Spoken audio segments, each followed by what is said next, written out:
Well, what is happening, Bond fans? Welcome back to the channel. I am DL, and this is another edition of the In-Depth D-Alysis podcast. And today we are back talking about James Bond 007. Yeah, y'all thought we gave up. Y'all thought we just fell off, huh? You thought we just, we ain't gonna continue with the Bond movies anymore. Oh well. No, we're gonna keep doing this. We're gonna finish this, gosh darn it.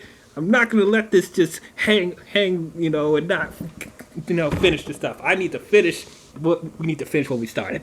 So that's what we're here to do. So yes, we are back talking about James Bond 007. So those of you who are new to my channel, welcome. This is a channel talking about all the things in the world of movies. So if you guys love talking about film and enjoy my takes on things, I suggest you guys hit the thumbs up and subscribe to the channel. Before we start, it would be very appreciative if you guys help me out. We're trying to get to 500 subscribers. We're almost there. So yeah, it would be much appreciative if you guys hit the like and subscribe. But we have talked about all of the James Bond films up until this point. We've talked about all the Sean Connery movies. We talked about the one George Lazenby movie. We talked about the Timothy Dalton films. And we talked about the first 3 Pierce Brosnan movies. And the Roger Moore films. Thank you. Yes, we talked about all the Roger Moore films as well. So if you guys haven't seen any of our reviews for the previous Bond movies, check out the link in the description. It'll take you to a playlist called James Bond 007. But today, we are finally going to be concluding the Pierce Brosnan era of James Bond. We're talking about his final outing, Die Another Day. And joining with me, I have my partner in crime talking about these Bond films. We have Evan. Thanks for having me back, DL. Yes, glad to be back at it. But let's not waste any more time. Let's get into this Bond movie. And as always, we got to remind the people out there that this is a spoiler-filled discussion. This film has been out for over 20 years.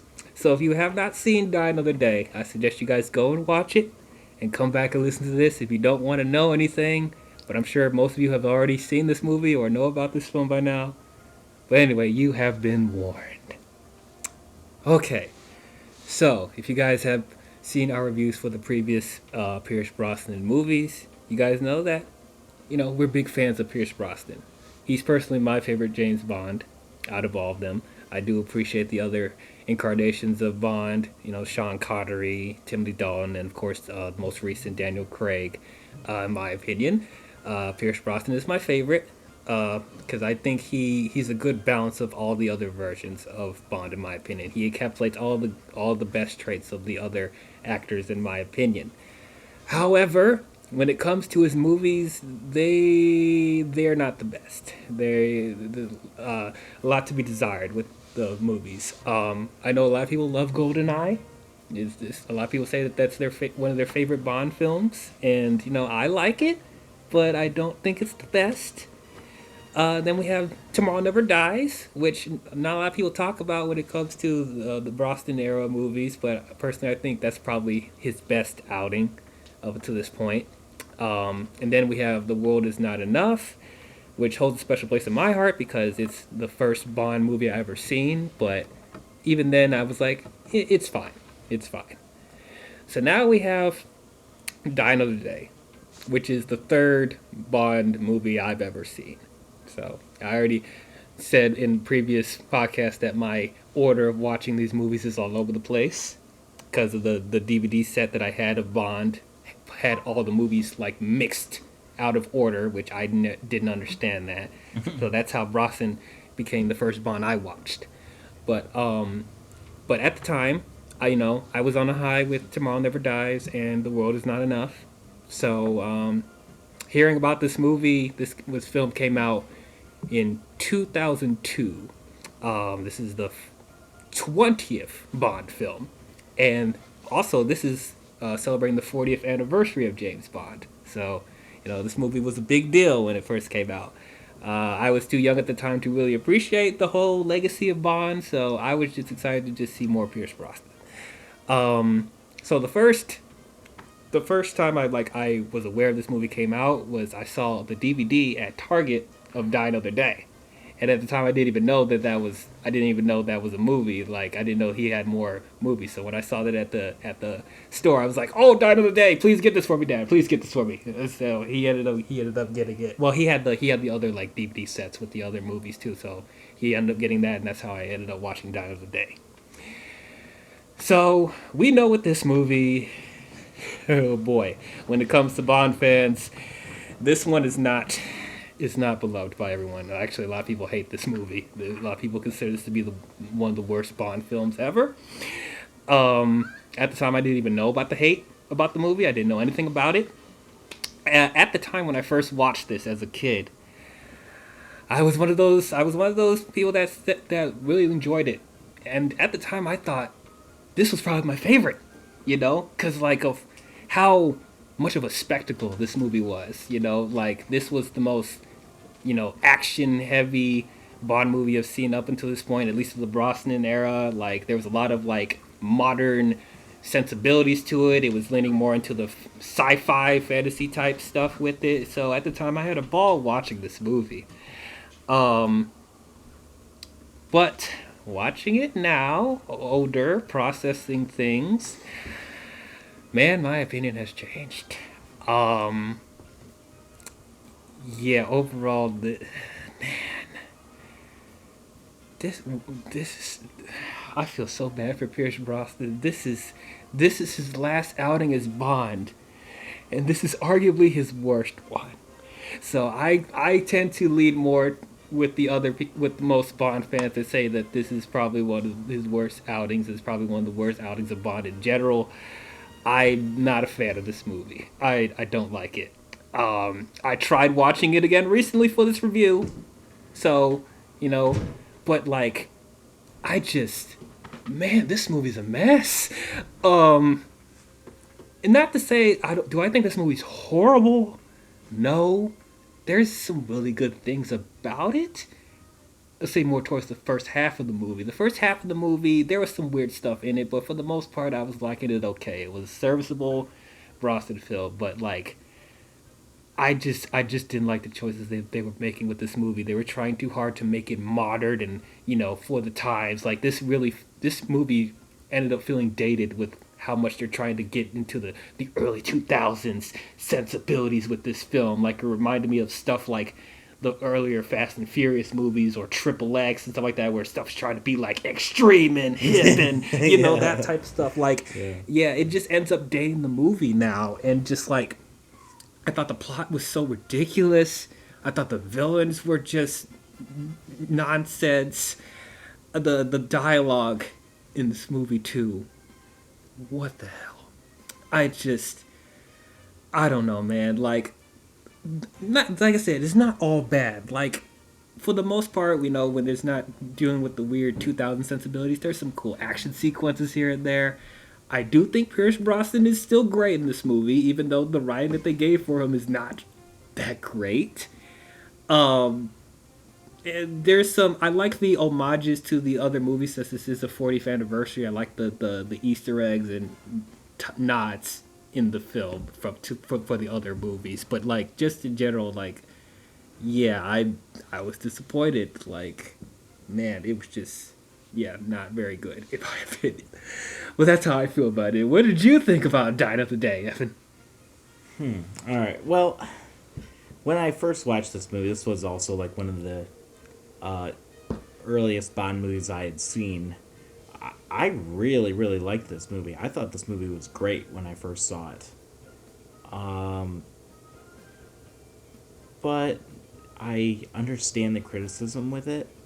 I do think this movie gets more hate than it really should. I don't know, I guess I feel like this movie's more of a guilty pleasure for me. Because I do really enjoy it. I think it's a very watchable movie. It's like, it's just easy to watch. It's entertaining. But I understand it's not, high-class cinema. But I do get more enjoyment out of this than some of the other older Bond films. Like some of those Connery and Roger Moore films. I definitely see this one being better than some of those as far as entertainment factor.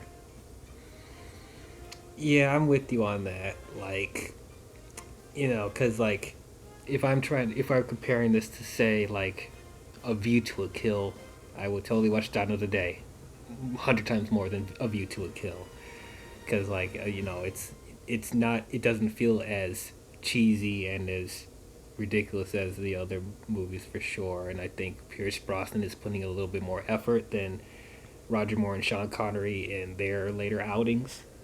Um, I don't know if that's a hot take for people, but like, Can I say something? People saying that like certain Bond movies are cheesy, like Die Another Day. Like everyone wants to pick on that one for being so obnoxious and ridiculous. It's like if you guys have been with the franchise, Bond has always been obnoxious and cheesy and over the top with its gadgets and with the some of the plot lines, some of the villains and what their plans are. It's always been over the top. So I don't know why everyone is just having a problem with this movie now. When you let other movies, you give them a pass. But God forbid, you give this one trouble. I think because like the movie going audience has changed over the past few years, and like yeah, there's certain things that they were let slide with the older movies because it was a different time there, and it's like it, and people were like used to a certain image of Bond at that time. But like I would say post Timothy Dalton, when we got the more serious Bond, it was more grounded and stuff like that. And just to see Bond divert to the more ridiculous stuff again, where it's like I think a lot of people see it how I see it. It's like, and I think you would agree too, is that Pierce Brosnan, when he can get serious and grounded, it's some of his best work. We see the glimpses in the other three movies, but it's overshadowed by the ridiculous stuff that happens in the movie and the writing not being as great. That's what we keep saying. Like, Pierce Brosnan could have ended up being the best Bond of the entire series, but like just when they're giving him this weird writing, and it's like this has gotten to like almost Moonraker level ridiculousness in this movie. And like, not people are a fan of Moonraker. I mean, I know there's some of those weird Bond fans that like Moonraker on a guilty pleasure level, which I get it. I like Moonraker on a guilty pleasure yeah, level. yeah, I get that. But it's like, yeah, like I guess I'm one of those people. I guess, but like for this modern audience, I didn't think they were expecting Bond to go back to that type of tone for this. But GoldenEye was really ridiculous. Not as bad as this. Like it did have its ridiculous points, but it still took itself more seriously than this movie. At least that's how I see it. Like there were moments in Die Another Day that literally took me out of how ridiculous it was doing. Um, but yeah, we're gonna get into it. But as always, let's start from the beginning. Let's start with the gun barrel, the pre-title sequence going in the title sequence. So we start off the movie with the gun barrel, and already we're like, oh, so this is what we're doing, huh? we're in the modern era. We're in the early 2000s, because this gun barrel, they had a CGI bullet shooting at the screen when Brosnan shoots it. They add a CGI bullet that just what was this, a 3D movie? Like why the CGI bullet? So that means that Bond shot his bullet down the barrel of that other guy's gun. Is what that means. Okay. Which is just really crazy that he would actually be able to aim a bullet down another gun's barrel. Yeah, that's. I don't know. I mean, and then if you want to question that, how is the barrel bleeding from the inside from the. That's if we want to question that too, but like I don't know. That's I too don't far. know. That's I too. don't even know. We're thinking too much about it. But anyway, all kidding aside, like I don't. I mean, the CGI bullet, it's fine. Like, if as a one-off thing, because I didn't want them to continue doing CGI bullets after this point. If it's the one-off thing, because it's for this movie, that's one thing I'll tell you. That gun barrel set the tone, almost set the tone for what this movie's going to be. It's going to be over the top. It's going to be that type of stuff. But Being snazzy. Yeah. I don't know. I guess there's just sort of a charm with this movie, just being unapologetically over the top, just trying to entertain you and be super crazy. I guess so. But other than that, I mean, I have said that I think Brosnan has the best gun barrel out of all the other actors, and you know this not an exception. Even though the CGI bullet is there, you know, it still looks cool, and I like the music that they play in the gun barrel as well. I really like it. So anyway, we start off with some masked people surfing to shore, and it ends up that it's Bond is one of the surfers, which is okay. That's calling back to, I think that I forget what other movies he was surfing in. I think there was other older movie that he was surfing in. I can't remember at the moment. But anyway, so they end up at this Korean military base where Bond is disguising himself as one of the buyers, the traders or whatever, to infiltrate their facility because the Korean military is trading these little diamonds in a suitcase for weapons. So he disguises himself as the buyer, and then he confronts the main general of the military, General Moon. And so things are going off well. Like nobody recognizes him at first. And then also Moon is with his the main henchman of the movie, Zhao. But Zhao ends up getting this message on his phone saying that, you know, that Bond is a British assassin, and then he secretly brings Moon to the side and be like, that's Bond, that's a British assassin, he's trying to kill you. And so that's when Moon takes one of the guns that he's trying to trade off for the weapons, whatever. I mean, trade off for the diamonds. He takes the gun and shoots the helicopter that Bond came from, and like it's like this high tech weaponry gun that like when they shoots it, like the thing blows up instantly. So like that was kind of cool. And so yeah, Bond is caught red-handed, and so it looked like they're about to take him out and shoot him, but he has this ring that he put in the suitcase with the diamonds that explodes, and so he causes the ring to explode with the diamonds, and it causes this explosion, and then everybody's panicking, and the suitcase blows up in Zhao's face, and so diamonds get embedded in his face or whatever, and then it leads to this chase sequence with the hovercrafts, which I thought that was a pretty decent scene. I like this. Like so far, I'm not hating this. Like this is pretty standard Bond action stuff. I was liking it fine. But yeah, so they had this hovercraft chase, and then it leads to Bond and Moon fighting on one of the hovercrafts, and then it leads them off of a cliff, and then Moon dies from, you know, falling off the cliff with the, dies, quote unquote, until we find out what happens later. Then he falls off the cliff with the hovercraft and he dies, and then Bond saves himself on one of the bells or whatever.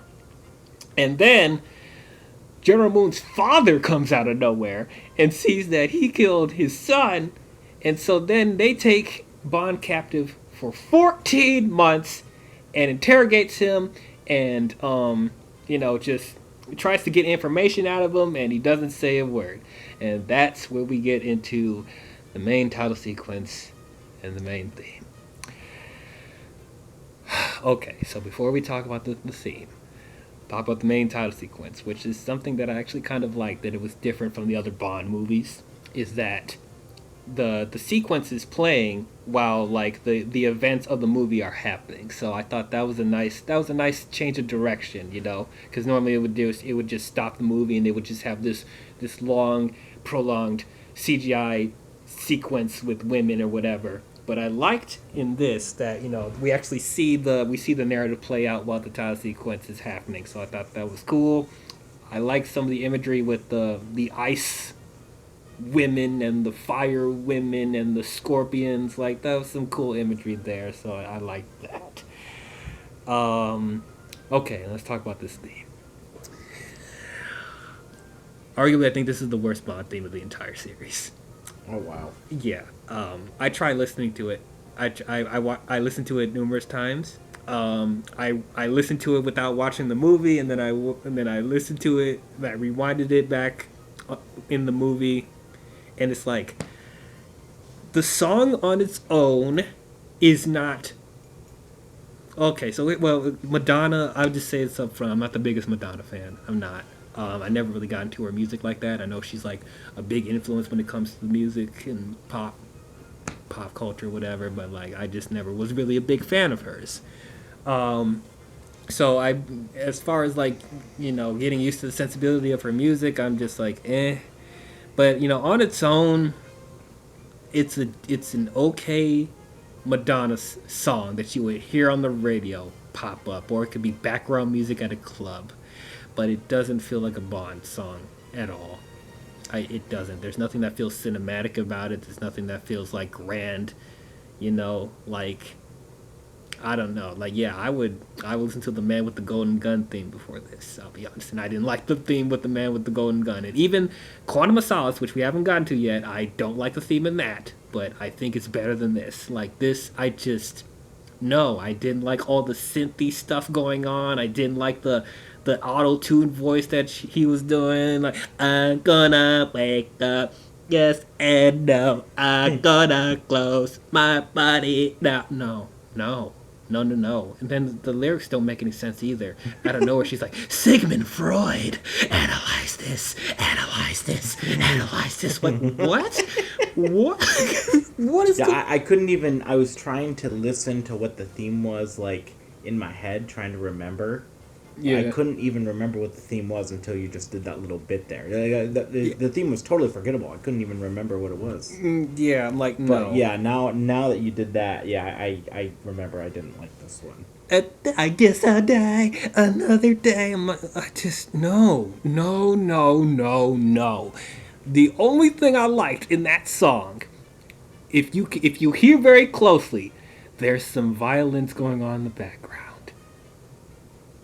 Before the hook, during the hook and before the song starts, like the intro of it, you hear slight orchestra in the background, but you really have to listen to it to hear it. That's literally the only thing I like about this song. But no, this was a misfire. I can't get with it. I can't.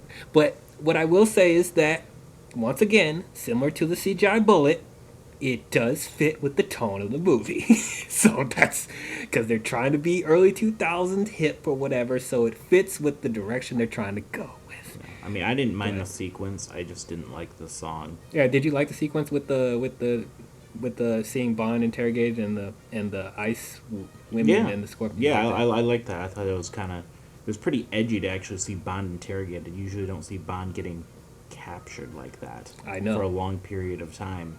Yeah. I actually liked that whole opening action sequence. I thought that was really enjoyable. Yeah, I agree. That was one of the high spots of the movie. Well, it's the beginning of the movie. That shouldn't be one of the high spots. Yeah, unfortunately it is. But But anyway, so after that, okay, so that whole thing with him getting interrogated, him possibly going through PTSD or whatever, like, all of that gets dropped because literally the next scene, you have M trading him for Zhao. Why? Because they were afraid that he gave them information, which wasn't the case. Somebody ratted him out, per se. That's supposed to be a big mystery in the movie, which, okay, whatever. So now, out of nowhere, M is going to strip him of his 00 status again because he's of no use to them. Why? I don't know. It just happens. And once again, like, there's some really good ideas in this movie, but it just, they don't stick with anything. Like, some of the more dark, serious elements of the movie, like, they don't spend any time on it at all. It's just there and it's gone. We didn't need him to get stripped of his 00 status. It added nothing to the movie. Nothing, because he ends up getting reinstated again. Like, so it's pointless. Like, also, why is M such a bitch to Pierce Brosnan's Bond? I don't know. Like, more so than Daniel Craig's, and the older M's were fine with Bond as well. So it's like I don't know. Judi Dench M just hates Pierce Brosnan Bond. Yeah, just can't stand him. Stand that guy. Yeah, you're too much of a man whore. I don't like you. But Yeah, like she's being mean to him for no reason. He didn't do anything wrong.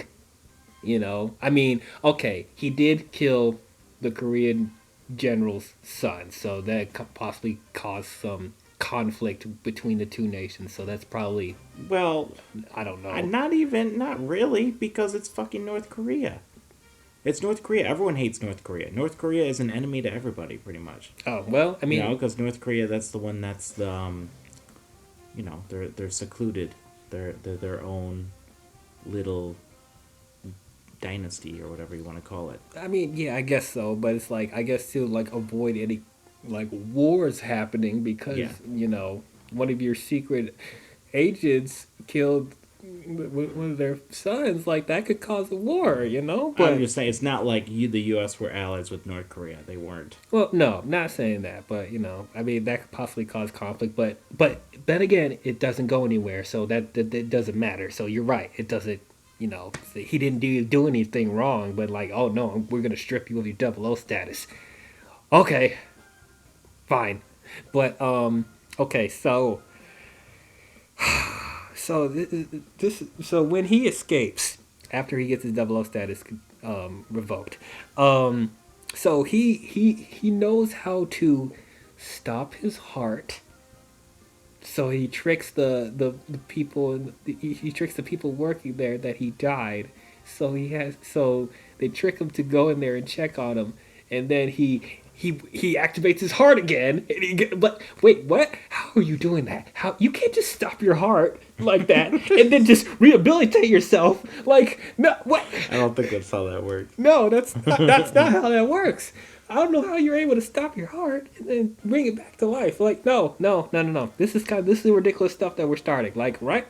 Like, it's just adding on top of that. But anyway, I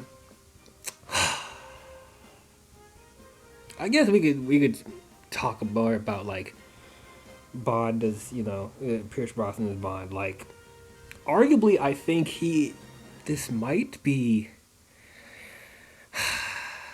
this arguably might be his best performance. I'm not talking about the writing. I'm talking about performance-wise. He feels the most natural in this movie. It really feels like he gets the character at this point, even though he's given weird writing in this movie. He feels the most natural out of all the films, in my opinion.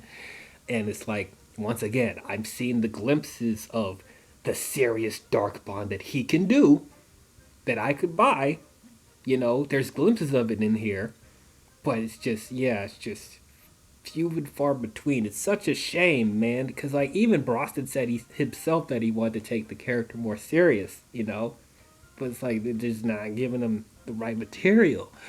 And yeah, just once again going back to him being the man whore, like trying to screw as many girls as he can, and okay, so we talked about in the previous reviews. His one-liners. The one-liners in this movie is ridiculous. It's ridiculous.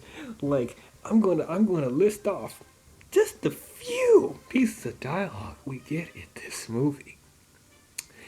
When he kills General Moon and he's hanging off that bell, when he jumps down, he says, "Saved by the bell." I was like, okay, that's a typical Brosnan line. So yeah, okay, it's corny, but it's like it's not over the top. When Jinx, we'll talk about Jinx in a minute. When Jinx asks him before they have sex, so what do predators do when the sun comes down? And he says, they feast like it's no tomorrow. Okay. When he's at the fencing thing talking to Madonna, and he's like, you're very skilled with the sword. He says, I've been known to keep my tip up.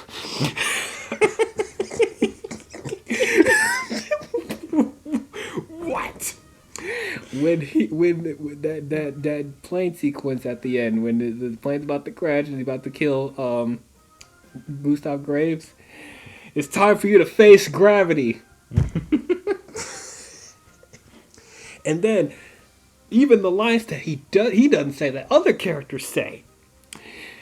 When Bond is talking about whatever, and then Jinx looks down at his dick, and then he looks at him and is like, that's a mouthful. I don't even know what he was talking about before then, but like literally, Jinx just looks down at him and then looks back up. I was like, "That's a mouthful." And then Frost and Jinx talk at the whatever, the ice palace or whatever. Oh, I know. And he's Yeah, talking I know. about, oh, here Bond is getting into his Big Bang Theory, and then Jinx is like, yeah, I got the thrust of it. And then when they're fighting, when Jinx and Frost are fighting Yeah. on the plane, and she says, "I can read your every move," and then Jinx stabs her with a knife with the book in it, and then she says, "Read this," and kicks the thing on her Read this, chest. bitch, or something. What the heck? And then of course, the infamous, when Jinx is held captive and she's about to get teared to half by the lasers from one of the henchmen, and then he's interrogating her, and he's like, "Who sent you?" Or I think it was Zal that was interrogating her, and then he says to her, "Who sent you?" or whatever, and then of course we have the infamous, "Your mama," and she told me she was very disappointed in you. This is the crappy dialogue we get in this movie. I get Brosnan has his one-liners, like they're cringe, but they're not. He doesn't sprout them out all the time. Like every once in a while, we get those corny one-liners, but no, it is throughout this entire movie. He has corny one-liners, and all the other characters have corny stuff to say too. See, I thought a couple of those were funny, but some of those were bad. Like, what is this writing, man? God, it's so ridiculous, man. But yeah, man, I do feel bad for Bond because, like you said, like I just, it's a shame that they didn't give him one more shot. Like with Roger Moore after the ridiculous Moonraker, they gave him one more shot. Well, he ended up doing more movies after that, but after Moonraker, he did a more serious Bond. It was more grounded. So I just wish that he got that one last chance to actually do a serious Bond before they moved on to somebody else. And like he wasn't even that old at that point, right? Like, was he in his 50s when he was doing this? Maybe late 40s. Late 40s, maybe. He still looks really good. Yeah, he doesn't really look that old. I heard some people say that, oh, Pierce Brosnan looks way too old in Die Another Day. Like, No, he doesn't. No, he doesn't. No, he looks more. I mean, he does look a little more distinguished. He's getting a little gray in his hair, but like for the most part, like he doesn't look old or tired. He still looks like a a slightly older gentleman who's still with it. So. Yeah, so it's like I wasn't grossed out, when he ended up hooking up with Halle Berry. Even though, how old was Halle Berry when he did this? She was considerably younger than him, but And then I mean, it's not like he's gross old though. I mean, no, it's like I wasn't repulsed by Roger Moore in his later years. Yeah, his last two, he was way too old for those to be girls. doing that. Oh my gosh. But what I will say is with Frost, played by Rosamund Pike, she was 21, 22 when she did this. She was really young. So knowing that, and Bond and her end up hooking up, I'm like, okay, that's stretching it, my guy. Yeah, that was pretty much the start of her career, was this movie. Yeah. Because she's gone on to do a lot of stuff since this. Yeah. Why can't they get a Bond girl that's age appropriate? There's some really attractive 40, 50-year-olds. We get that in, I guess a little bit. With Daniel Craig? Daniel Craig a little bit. I mean, yeah, but they don't stick with them. Yeah. They always end up with the younger one as the main Bond girl. You know what I mean? we'll get to that when we get there. But it's it's just getting to a point where it's technically yes, 21-year-old, 40-year-old, they're both legal, so it's not like it's inappropriate or anything. But it's just odd that he keeps sleeping around with these really young girls and never looks at any women that's closer to his age, which we know that there's attractive 40-year-olds, 50-year-olds, or whatever. Like Paula Patton. We were just talking about her. Yeah. And she's in her 40s. Yep.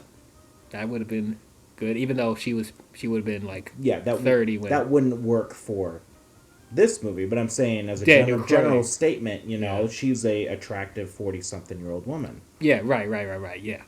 Or Jennifer Lopez, or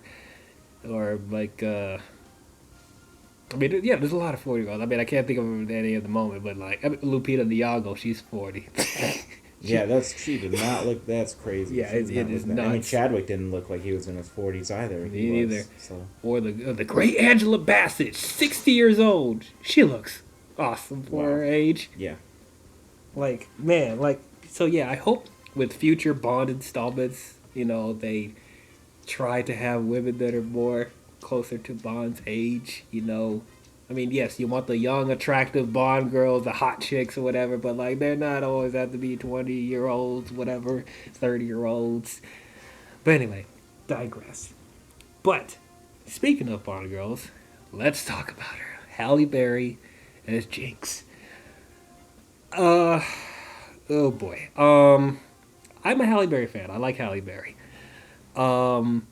I don't really have a problem with her. Once again, like I think she does a fine job with the material that she's given. The problem is that the material that she's given is trash. Like no. I'm not gonna go out and say that she's one of the worst Bond girls because she's definitely not. She's a competent character. She's treated as Bond's equal, which is what I appreciate. It's just I just found her character very cheesy. Mm-hmm. Yeah, I do think she's a good Bond girl. She was one of the more memorable ones, but yeah, it's just some of her writing is bad. It's just bad. But her herself, she did a good job. Yeah. I thought that her and Pierce had pretty good chemistry with one another, even though for the most part they were just fuck buddies. But Yeah. it is. But like literally, with the first scene that they meet each other, they literally hook up that night. Oh yeah, they're ready to go. You're ready to go, and like you actually see the sex scene happening. Like you don't normally see them actually like screwing on camera, but you're actually seeing it this time. It's like, I didn't mind that. I'll be honest. I guess it's just it just took me off guard. I'm not gonna lie. Yeah, it's like when they're in bed and they're like, and she's like, "Are you always this frisky?" Or it's like, and then she pulls out a knife and starts eating fruit. It's like, who says I'm good? I was like, what am I watching right now? Okay, very weird. But okay, so I've been saving this hot take for a long time. I hinted at this with the older Bond reviews. You know what I'm about to say. Here's the hot take for people. Everyone's saying that one of the most iconic introductions to a Bond girl in the film is Honey Rider from Dr. No when she emerges out of the water and comes on the shore with her shells or whatever and singing Underneath the Mango Tree. No. Fuck that.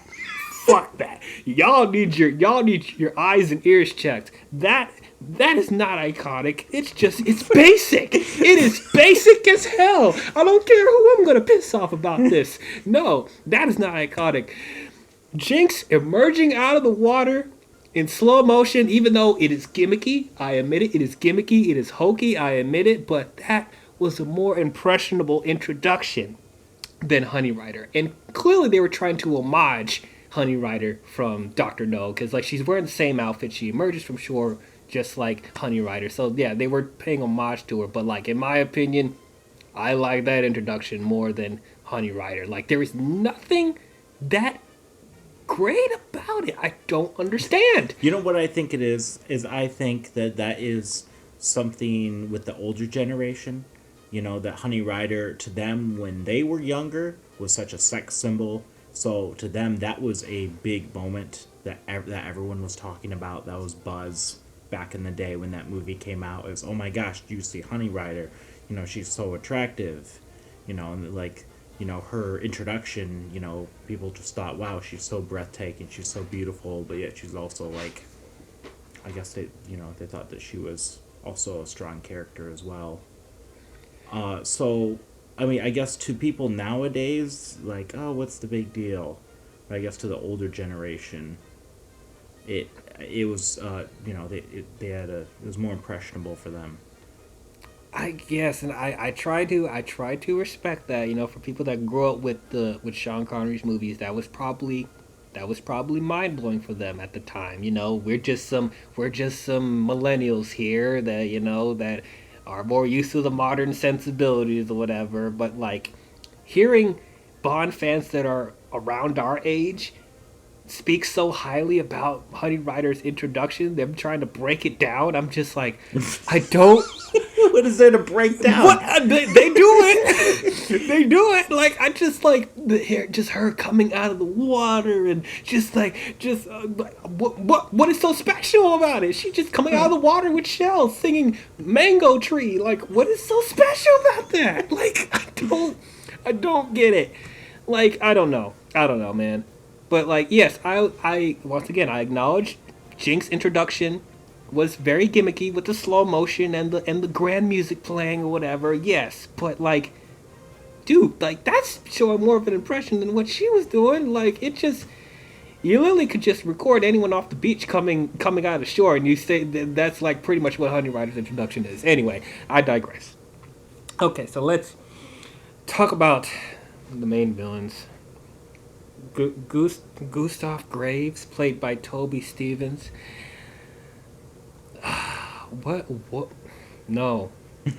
No. I did not care for him. I didn't. He was just a typical mustache twirling British villain, and, this is spoiler discussion. I'm just going to say it now. I thought it was ridiculous, this whole plot point of they have this machine that can morph people's faces into somebody else. That's just okay. We acknowledge the older Bond films are over the top. Yes, they have their over the top moments, but this is just ridiculous. You have how is that even possible? How is it even possible? Like literally changing the structure of their face, their hair color, their eye color. Like what? They don't even go into that technology enough. They don't explain it. It's just there. They have it. You ever see that John Woo movie, Face Off? Fuck that movie. I feel like they're ripping off that a little bit. They are. Yeah, I think they are. Like, why? And why? Because that had just come out like 5 years prior to this. Yeah, and apparently that has a cult following as well, and I don't understand it. I don't understand it. Yeah, that movie sucks. Yeah, and they're trying to do a remake of it. How? But anyway. That's just what I thought of when you said that. Yeah, but what also makes it more ridiculous. Okay, so let's say yes, the machine that turns them into a different person. They somehow explain it, and it makes sense. Whatever. What doesn't make sense is that he was able to create this whole empire and all this technology and get all this wealth and fame in 14 months. He created this whole operation a little over a year? Are you kidding me? Like General Moon as the new Gustav Graves, he's British and everything. He created this whole empire in a little over a year? Like that doesn't I didn't think about it like that. That is pretty that's very ridiculous. It's very ridiculous. It's super convenient. It's I didn't just realize what the passage of time was on this. I forgot it was 14 months. Yeah, literally, like, that would have been an easy fix, too, if there was a significant time skip or, like, Bond was held captive for longer. It probably would have been more tangible, but the fact that, no, it was only 14 months, and right when he comes out, Gustav Graves is a celebrity and everybody knows who he is. And he has all this technology, and like he's about to, I don't know. He has this whole ice kingdom. Like what? Or is Gustav Graves a real person, and Moon just killed the real Gustav Graves and became him? That would make more sense. But no, they actually go out their way to say that General Moon, the general we see earlier that died, he somehow survived, and he completely morphed his face into a British gentleman. Who didn't exist before. No, this is a new person. Nobody knows who he is. Literally, there's a conversation between Zhao and Graves talking about, like, them not recognizing who he is. So, yeah. Now, what she said makes a lot of sense. That, that they're two separate people, and Gustav Graves is the one that, took over his name or whatever. They're two separate people. That would have made a lot more sense. But no. Or they could have just brought General Moon back. They didn't need to make him an entirely different British person. You're trying to have that villain plot twist thing. I guess whatever, but it's just no, it didn't work for me. Like, mwahaha, it's me all along. Yeah, it's definitely more mustache twirling BS. Gosh. And as far as him as a character, like he's less interesting as the British man than he was as a general. Even though we didn't spend time with the general that much either, but he was much more intimidating as the General Moon than he is as Gustav Graves. Like he's just a punk. Like no, there's nothing really that interesting about him at all. No. And then as far as Zhao, I do like Zhao. He's solid henchman, but he's pretty bland as far as a personality. He's just serious the entire time. That's all. That's all his personality is. And then they give him a gimmick design of like because the diamonds got impaled in his face, and so he has that that scary henchman look or whatever. Which okay, why did nobody take the diamonds out of his face? Like nobody like. He's just leaving them in there. And then also we see him like trying to morph his face into a different person, but they keep the diamonds in there. Why would you have him transform his face while the diamonds are still in his face? Like, because it's a part of who he is now, damn it. But that's contradicting you trying to be a completely different person. Yeah, I know, it doesn't make sense. It makes no sense. But yeah, I thought he was fine, whatever. Like he was an opposing figure physically with Bond, I guess. So that was one good thing about him. He had intimidating presence. But honestly, you want to know who the best villain is in this movie? Miranda Frost, played by Rosamund Pike. She should have been the main villain of this movie because she was the most intimidating. She was the smartest. She was the one that ratted out Bond in the beginning. It ended up being her. She was the mastermind. She infiltrated MI6 and was playing this facade and getting information from Bond. He ratted out Bond. She's the smartest character in this entire movie.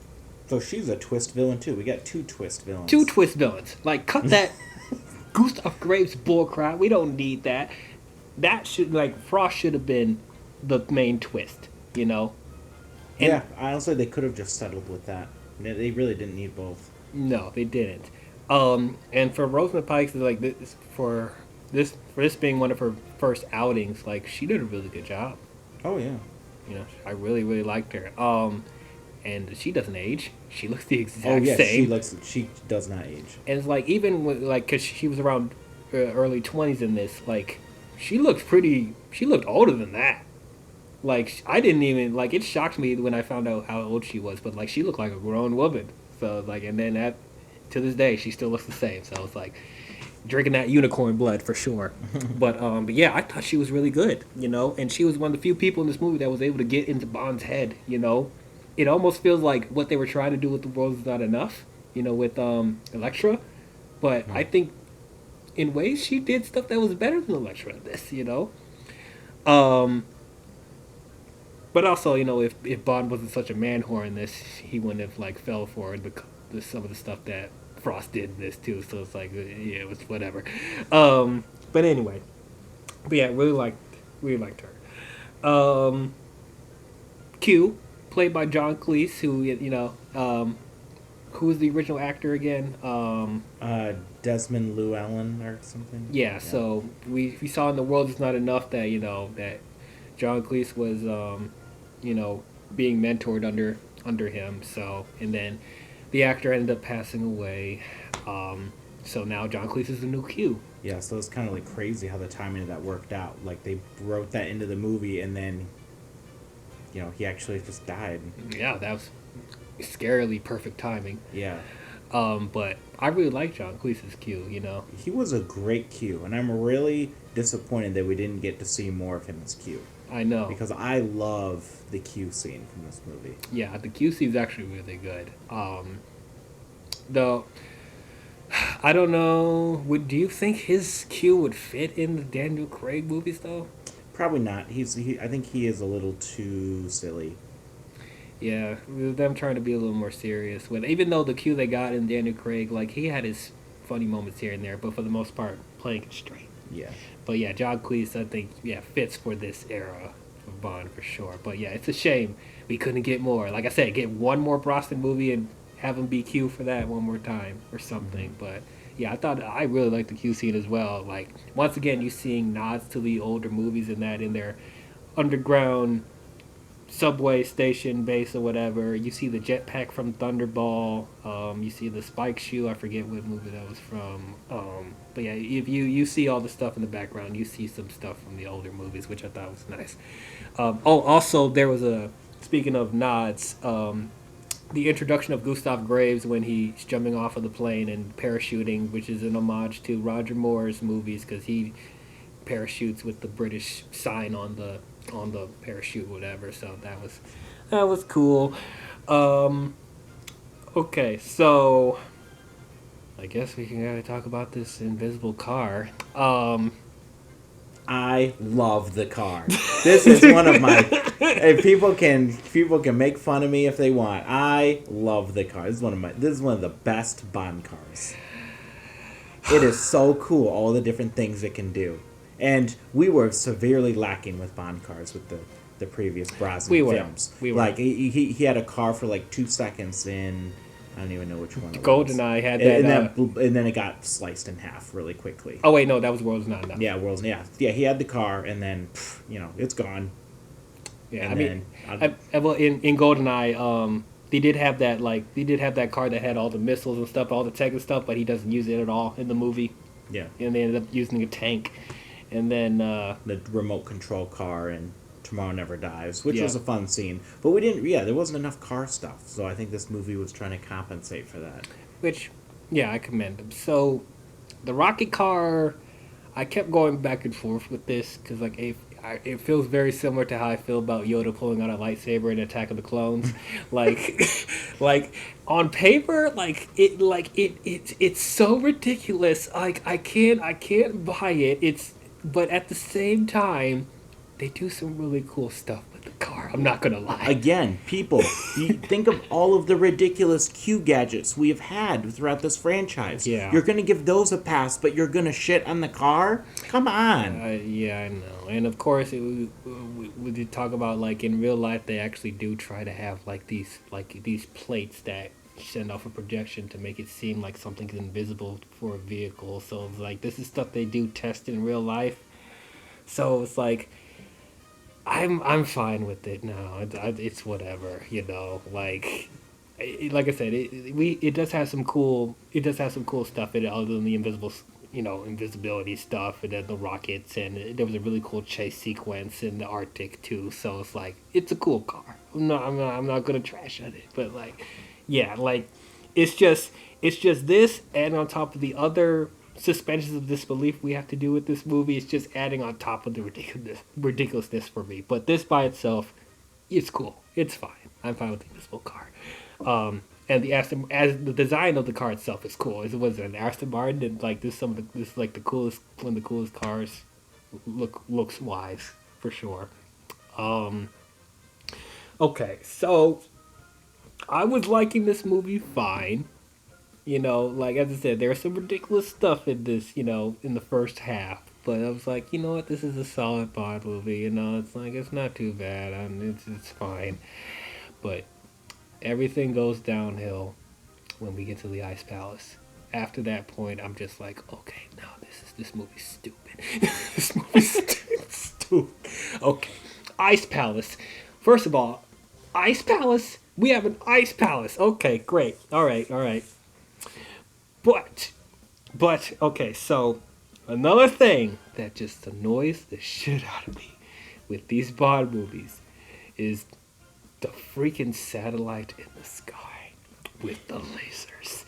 And what do they do in Die Another Day? Gustav Graves has this giant satellite that can project the light from the sun at any location on Earth. And that's supposed to be some sort of trying to create new energy, I guess. Fine. But it's like a laser super weapon.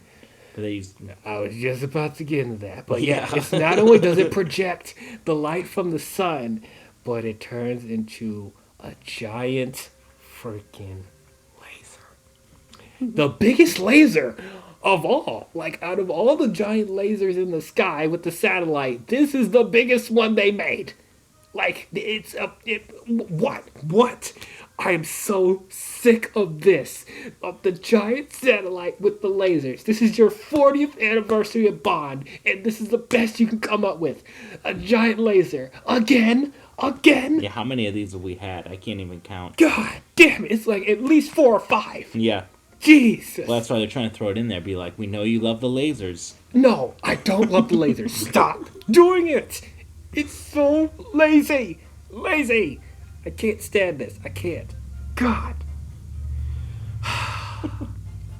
So that's his whole plan. Is he's going to use the giant laser to intimidate the other nations and get control of the Korean military, and God, I hated it. Isn't he a Korean general? Doesn't he already have the military? Not anymore.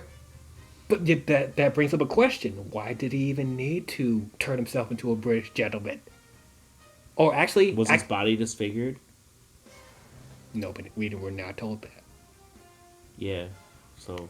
And I guess the thing you brought up is that, North Korea is like the enemy of the rest of the nation, so he probably wants to turn into a regular British man, so, people would trust him, I guess. Or, like, people won't have suspicions of his ties with the Korean government or whatever. Well, just because I don't know. Just because he's of Korean ethnicity doesn't mean that he's from North Korea. We got plenty of Korean people in the country that aren't from North Korea. True. So, that's me So trying... I don't really get it. Yeah, that's me trying to find logic in this crazy movie. And he could very easily say he's from South Korea. If South Korea is an ally to the United States. It's so easy as that, right? But no, we have to make these crazy twists because it's the 40th anniversary. We got to go big or go home. But okay, so yeah, I did not like the stuff with the Ice Palace. Another thing, they were trying to homage to Goldfinger, because they always got to homage Goldfinger. When Jinx gets held captive by one of Gustav's henchmen or whatever, and then they have the little laser that's gonna slice him in half, just like in Goldfinger. Yeah, you're literally copying scenes from other movies. Like, yeah, there's a difference between homaging and just straight up copying. Like you can be more creative with that, and then it leads to this ridiculous fight where Bond is trying to rescue her, and like all the lasers are going off, and then Bond's trying to fight the henchmen, and it's like they're trying to avoid the lasers. It's one of the most ridiculous scenes I've ever seen. Like, no. And also, okay, so here's what's stupid about it too. So the lasers are able to go off like that crazy, right? They're able to move really fast or whatever, but you're gonna take your sweet ass time making the laser go slowly when you're trying to slice Jinx in half. You literally could have just got the job done instantly. But no, you just literally have to have it go very slowly. But then the lasers go crazy when Bond gets there. I'm like, why didn't you just slice her in half, like, right there? Because we gotta build that suspense. Stupid. But yeah, it doesn't make sense. Yeah, that's the thing. They're trying to build suspense, whatever. And then so we have the infamous "Yo Mama" line. Like, God damn it. But no. Oh, Jinx gets captured twice in this movie too. So the big, strong Bond girl is getting the second time she gets captured. She gets trapped in one of the rooms at the Ice Palace, and then the giant laser gets shot in. Then it melts the ice and is causing a flood, and she almost drowns. And then Bond uses the car to, rescue her or whatever. I'm like, they wanted to make a spin-off with her. Oh yeah, I heard about that. Horrible idea. Yeah, good thing that didn't happen. Good, yeah, so glad it didn't happen. Now, I'm all for, I'm all fine for the, Bond girls getting a spin-off. I think that would be an interesting idea, but just like with the right Bond girl though, not her. No, I'm sorry. I like me some Halle Berry, but no. I think I almost would rather see her back as Storm in the X-Men. I'll be very honest with you. Yeah, come on, give us a Pussy Galore movie instead. I'm actually not mad at that. Even though her name is horrible, she's one of the best Bond girls we got. So, but anyway, okay. So here's where I completely just tuned out of the movie. Like, I didn't care about anything that was happening at this point. And it's so funny because when they were in the making of this movie, they thought this sequence was going to be groundbreaking. Like this was going to change how we look at film with the technology and the CGI. They thought, oh, this is going to be revolutionary. When Bond is getting chased by that giant laser, and then he's about to go off a cliff, and then the laser cuts off the edge of the cliff with him on it, and it causes this tidal wave, tsunami, or whatever. There's a sequence where he's using the parachute from the vehicle that he was driving. It wasn't the car; it was like the rocket thing that Gustav Graves came in. He stole that, and he took the parachute from that, and he's parasailing on the water with the tidal wave. The whole wave is CGI. Him parasailing is CGI, and then it cuts to Bond clearly behind a green screen. Oh, he's very, very obviously in front of a green screen. They should have just left the green screen. They would have saved some money. Yeah, like that didn't look good, man. It didn't. It's just crazy. I mean, okay, I want to give him the benefit of the doubt because it's 2002. The CGI has not been refined yet. It's not James Cameron level yet. But how did they look at that and thought that was good? Like, that looked like a cutscene from a PS2 video game. But Lord of the Rings were coming out around this time, and the CGI in Lord of the Rings was really good. Thank you for making it worse. How does it look this bad? So it shouldn't look that bad. It should not look that bad. Like, oh my god. I mean, I don't even know if it had the same budget as Lord of the Rings, but just like, why didn't you just have... I don't know how they could have done it. I mean, they're sure they could have figured out ways. Why couldn't they just have him practically parasailing on water? Because you literally have the opening scene of him surfing, practically. I mean, it probably was a stunt double, but still, practical people actually surfing. This is one of my issues with this movie, is that up until this point, all the Bond movies put an emphasis on practical effects, practical stunts, practical explosions, practical stunt work with the vehicles. It was all on camera, you know? Like, that's what I really love about these Bond movies, is that the action that you're actually seeing, that's actually people doing the stunts. And now we're getting into 2000s and we're getting more of an emphasis on CGI and computer generated effects, you know, because that's a new technology for movies, so they're trying to bust it in, you know, like George Lucas did with the prequels. It's just, now they're thinking, oh, we gotta try more things with the CGI, even though we don't need to.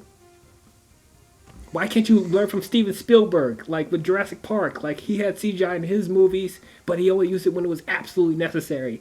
I am not convinced that we needed this sequence to be CGI. Like, no. Like, and there was so many other sequences, especially towards the end, where it's clear that this CGI effects is green screen. It's taking me out of the movie, you know, and it makes it even weirder because there's actually still some good practical sequences in this, like the opening with the hovercrafts, the fencing scene with Bond and Graves later on in the movie. Like, there's still some good practical effects in there. The car chase on the Arctic, that was actual cars and actual stunt work. So it's like, it's just weird that that's clashing with this bad CGI like that. Like, no. Yeah, that did not belong there. It did not belong there. Like, why? Why? Oh, we didn't talk about the fencing scene. That's actually one of my favorite action set beats in the movie. Probably, yeah, I think it's probably my favorite. Like, I actually liked that. It was exciting. It was practical. It was on camera. You actually see them fighting. Brosnan actually doing his own stunts in that. The only thing is that that fight scene just came out of nowhere. Like, there was no build up to that whatsoever. It just they just end up fighting each other to the death, like pulling out different swords all across the mansion, like, and Bond doesn't. There's no repercussion from that at all. Like, what?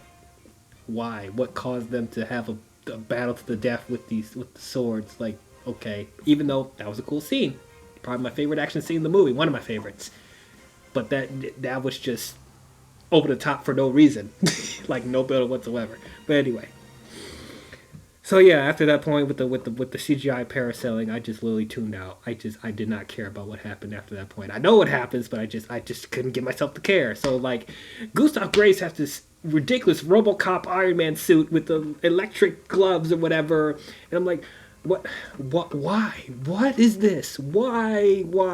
God, this is turned into a video game, and then you have this sequence with the CGI airplane, and Bond is fighting Gustav Graves in the RoboCop suit, and Rosamund Pike is half naked for some reason, and fighting Jinx. Like, how dare you fuck my man? God. Cat fight, no pun intended, because Halle Berry's Catwoman. But like, so ridiculous. I can't. No. And then the whole reveal that he reveals to Grace reveals to his dad that, oh, it's me. I'm your son. I transformed my face. Blah blah blah. And you felt like they were trying to make that a really emotional scene, but it just falls flat because I don't care about your father. I don't care about you. This plot is ridiculous. Why should I be emotionally invested? Don't care. Besides the sake of it being a plot twist, what is even his plan? Why did he have to change his face or change his body, to become this other person? Like from just, the plan, the evil villain's plan. Yeah. What is the purpose of that? Like, okay, you want to use a giant laser to take over the world? Fine. But yeah, there's no reason for you to even transform your face. And it just makes no sense how you're able to transform your face and create this empire in such a small period of time. Is it because North Korea wouldn't allow him to do it, so he has to do it as somebody else? Maybe North Korea can't be affiliated with it directly? Maybe. And that's why he can't be himself? Maybe. Because that would start a war, That would start a war, yes. If, they're like, oh, look what North Korea is doing. Yeah. So that would be a reason. Sure. But by the time we got to that point, I just didn't care about anything that was going on. It's just visual noise at that point. Like it was just ridiculous. And just another thing that I just don't like with the editing. The editing there, it's that early 2000s hyper stylized editing with speeding up the footage, slowing down, and quick edits. And God, it annoys me. This movie's. It just tastes this movie even more. But like, I'm not saying the editing is horrible. It's not Quantum of Solace level horrible, but just like, it's just they're just trying too hard to be cool. They're trying too hard to be exciting and just like hyper stylized. Like it's that typical early 2000s stuff. And I don't know, not digging it. But yeah, that whole fight, I just didn't care. Like, okay, I think. Yeah, Jinx stabbed Frost. I think Bond had Graves thrown out of the airplane and he crashed into the engine turbine or whatever, and then the plane started blowing up, and then the plane was crashing, and then Bond was able to. Did Bond land the plane, or did he jump out with Jinx? I don't remember. Essentially, The Incredibles copies off of Die Another Day. Yeah. But they did it better. Incredibles did it better. But yeah, and that's how they save the day. And then it ends with you know what? Yeah, there was that hologram projection thing that Q had at the base or whatever. That was actually that kind of took me off guard. That whole sequence with Bond at MI6 and like he's tuning his gun or whatever, and then he's shooting these random SWAT people, and it looked like they killed Moneypenny or whatever. I'm like, whoa, wait a minute, what just happened? What's going on right now? And then they have M held hostage, and then he ended up shooting M in the shoulder, and then the SWAT guy fell back, and then it started going in slow motion. Then you see Q walk in the frame, like, oh, this is a sequence. Oh, thank God. Thank God. Because I'm like, that scene just came out of nowhere. You just see Moneypenny just lying there dead. I'm like, what is going on right now? What was even the point of that scene other than the gag at the end of the movie with it? That's literally the point. Because it doesn't come up anywhere else other than that. With Moneypenny using it for... Yeah, to have a virtual his sexual fantasy with Bond which, I've said before that I wish Moneypenny and Bond hooked up in one of these movies, one of these incarnations of Bond, because like it's clear that they should be together. So I guess that was kind of fan service for me personally, and anybody else who was shipping Bond and Moneypenny. But like, it's just a gag at the end. It's like, okay, well, whatever. And then it ends with, so somehow Jinx got a bunch of diamonds stuffed in her belly button, and so Bond and Jinx are off on this island or whatever, and he's pulling out the diamonds from her belly button, and then they have sex, and the horrible one-liner they end at the end is like, I am so good, and then Bond's like, especially when you're bad. I'm like, oh, Jesus Christ. Well, at least it's not as bad as I thought Christmas only comes once a year. That was bad. Time to unwrap your present. God damn, man. So it's just not as bad as that. Or, okay, there's another gag that they have before they say that, where you hear voiceover of like Jinx going like, leave it in, and then Ross is like, you gotta come out somehow. Oh, leave it in, 5 more minutes. I'm like, oh, Jesus Christ. Then you find out, no, it's not Bond putting his penis in her. It's her.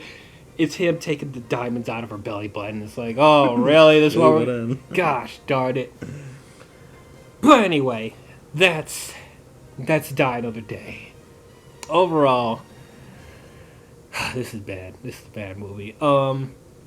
I do have some fun with it.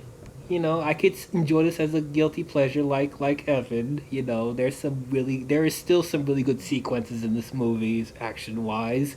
I do still enjoy Pierce Brosnan as James Bond. I still think he's great. I liked Halle Berry when she wasn't doing corny one-liners, and I like the homages and Easter eggs to the older movies. This being the 40th year anniversary, there's some good things about this movie, but overall, as the story, the writing, it's a mess. It's messy, and as far as the direction and the style of this movie, it's trying too hard to be hip in the early 2000s era, doing that extreme, hyper-stylized editing with I just didn't like that. And the CGI, no. Just no. Like how people feel about CGI in Indiana Jones, that's how I feel about CGI in Bond. We don't. I mean, you can have CGI, but like only when it's absolutely necessary. Because there is CGI that they use in the Daniel Craig movies, but they use it appropriately. They did not use CGI appropriately in Die Another Day. It took me out. There are parts where it looked like a CGI cutscene from a video game, but yeah, I'm just overall, I just not a big fan. This is probably my least favorite of the Brosnan era movies. It's probably one of my least favorite of the entire Bond franchise, but it is what it is. Die Another Day, I'm giving a C minus. I think that's me being nice. Anyway, Evan. I really enjoy Pierce Brosnan. He's also like my favorite Bond. Is either him or Daniel Craig. They're pretty much neck and neck. But yeah, as far as like more like classic Bond goes, Pierce Brosnan is my favorite, and I still really enjoy him in the movie. And yeah, there's fun stuff in the movie, but there's some really stupid writing, and the dialogue is pretty bad for certain parts. So that kind of holds this movie back. I want to rate it higher than I can just because of some of the low quality stuff in here, like some of the CGI as well. I guess I'll give this a C plus just because I do find it entertainingly over the top. Mm-hmm. So yeah, I mean I still enjoy it over some of the other older Bond films that I didn't really feel like made much of an impression on me personally. True. Like, as I said, comparing this to what I think the worst of Connery's era is Diamonds Are Forever. I think the worst of Roger Moore's era was A View to a Kill. Timothy Dalton don't have any bad movies. So I would watch Die Another Day over Diamonds Are Forever and A View to a Kill, for sure. Mm-hmm. And then, would I watch this over Quantum of Solace? No, I like Quantum more than this. Yeah, I'm kind of back and forth. Maybe when we rewatch it, we'll see how I feel by the time we talk about it. But anyway, I mean, I would say like the Quantum of Solace doesn't feel as dated as this movie though. I'll say that but then the editing in Quantum of Solace is much worse. But okay, we'll get to that. Anyway, that is our thoughts on Dino the Day. Tell us, what did you guys think about it? Did you guys love it? Did you guys hate it? Did you guys think it was okay? Comment your thoughts down below and let us know. There's not a lot of people that I hear love this movie, so I'll be interested to see if there's any people that are fans of this movie. I want to know your thoughts. But anyway, if you guys enjoyed this, please don't forget to leave a thumbs up. Please like the video. Like the video. It'll help me a lot. It'll help me get traction on YouTube. And please subscribe to the channel if you haven't. There's a lot of you that watch my content that are not subscribed. You watch more than 3 of my videos. You like what I do. So please subscribe to the channel. That would mean a lot. And please hit the bell if you want to be notified on future videos I'll be doing. So we're done. We're done with the Brosnan era. We are finally finished with the Brosnan era. So now we can finally get into the Daniel Craig era of James Bond. The next film we will be talking about is Casino Royale. I am so excited to get into that. Tune in for that when it comes out. But that's all we have for you Bond fans, and we will see you guys next time. Talk to you guys later. Bye-bye. Bye.